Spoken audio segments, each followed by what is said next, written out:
Hey friends, I woke up this morning, made breakfast. It's my day off, so I wanted to keep up with the kitchen. I didn't care about getting ready for the day.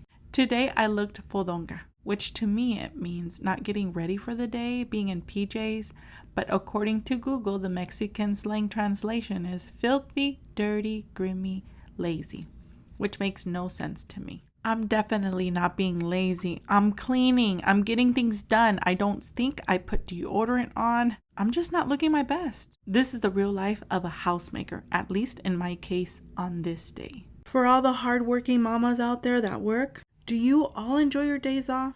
My days off are cleaning, washing, cleaning toilets, and meal prepping. There are days that I just want to call it quits, but I'm hanging in there. It's not easy. This day I felt like my kitchen needed a deep cleaning, so I had to clean the fridge, which it's something that I don't do every day. I try to keep up with it, but sometimes I'm so busy with work that I don't have the time.